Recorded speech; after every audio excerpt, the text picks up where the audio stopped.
Ladies and gentlemen, welcome back to Behind the Wickets on Group Editors Live, where we bring you updates about the exciting things happening in the world of cricket.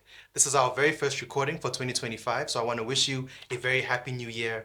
I'm here with Albertus Kennedy, the CEO of the Garden Route Badgers, and we'll be talking about what's been going on over the December period and what to look forward to this weekend. Sir, how you Thank doing? you, Yudi. New year, new things, new presenter. We're looking forward to work together. Yeah. And also compliments for 2025 to all our loyal viewers. Perfect. How you doing?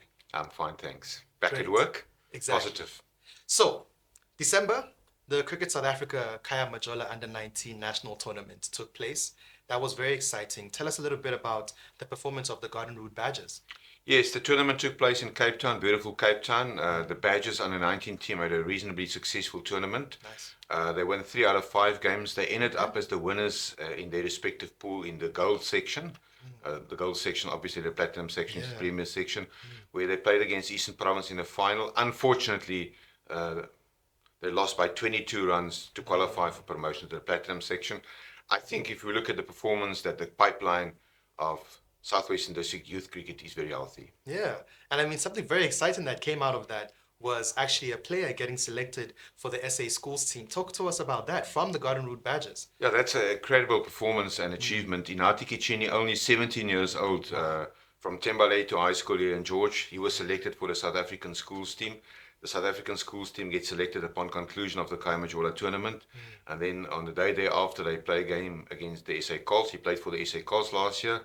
He became only the 4th player after Waldo Lategan 2005, Brennan Lowe 2009, and Marcelo Pitt in 2011 to being selected for the SA schools team. It's a massive achievement for us, and it's a great accolade also for the work that's been done in our pipeline.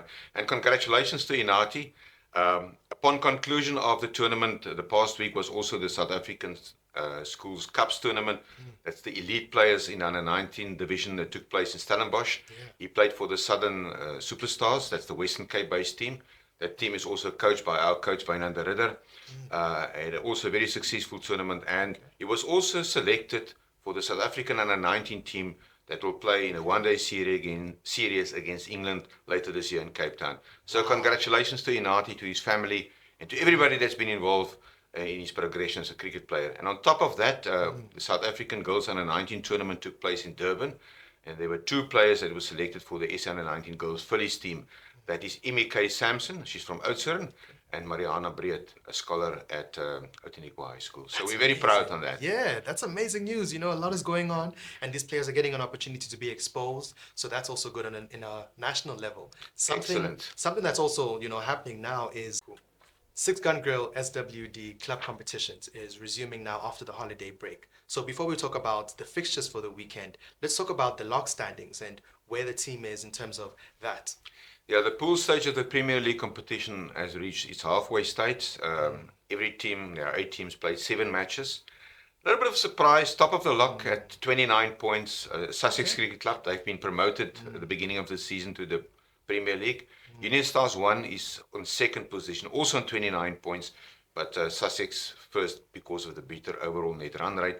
And then in 3rd place on 25 points is the defending champions, Bucklesop United. So it's exciting. Then we've got the mid-table, Knysna on 15 points at 4th position. Harlequins Forces on 14th. George is at 13th and the 6th position. Union Stars have got 2 teams. Team 2 is on the 7th place at 10 points. And then bottom of the lock, and they're facing relegation through the barrel, is Plett Pioneers at -2 points. So yeah, it's exciting times. It's a vibrant competition, and we're looking forward when it resumes on Saturday to see how things go this year as well. Absolutely. So now speaking about Saturday, what are some of those fixtures? What's coming up? Yeah, Union Stars 1, they're taking on Plett Pioneers at home at the Bridgeton Sports Ground. It'll be a tough one for Plett Pioneers. They're winless thus far this season. Then George is hosting Sussex here at Werrivier. That's going to be an interesting match. Harlequins is taking on Knysna Cavaliers at Oudtshoorn. And then also the defending champions Bucklesdorp here at Bucklesdorp at the Bucklesdorp Sports Ground. They will take on Union Stars 2. Then in the promotion league, 3 matches. Ladysmith is hosting Heidelberg United. The top of the table, interesting, not the most important match in my view, is the one between Mossel Bay and Thembalethu. They are both teams that's in contention for a place in the semi-finals. And then New Dawn Park is taking on Bongolethu. There's a lot going on. It's very It's exciting. going to be busy. It's going to be busy. And then, very interesting now, also, just like we spoke about earlier on, is a local player got selected or recognized by the International Cricket Council, which is amazing news. Talk to us a little bit about that. The International Cricket Council will have their annual awards for the 2024 calendar year coming up soon in Dubai. And Annerie Derksen, she's a lady from Beaufort West who moved on all the way to play for South Africa. She's one of the 4 nominees for the category Most Emerging International Player of the Year of the ICC. For us, that is a massive cap in the feather. Congratulations also to Annerie. And I think we're really holding thumbs that she can take that and bring it back home, that specific award. She is playing for the Garner Badgers professional women's team. She is from our area. And then just for interest's sake, Laura Wolford, the captain of the national team, she's been nominated in all 3 the formats, Test, ODI and T20 International Women's Player of the Year. Jeez, that is big. That's big. Yeah. All the best, and we're on the map. And then lastly, so our Proteas men's team, right? They had a phenomenal, summer season. Let's talk about what can we expect going into this new year and this, this element. Yeah, Test cricket will pause a little bit. On Thursday, yesterday, the SA20, the 3rd edition started. So they will be preparing for the ICC World Test Championships final. They will taking on the mighty Australia at Lord's in a 5-day test from the 11th of June. I think for cricket in South Africa, with the World Cup coming up in 2027, which will be hosted by South Africa, this is a massive achievement, and it's great for the game, and also from everybody else here in this neck of the woods. Congratulations to Shukri Conrad, Themba Bavuma and their team for taking us to the World Cup final where they were taking on Australia. They had a great home series. They defeated Pakistan and also Sri Lanka in home series. I was fortunate enough to be at Newlands the past weekend. Wow. It was fantastic to be there, and congratulations. Amazing. Thank you, sir.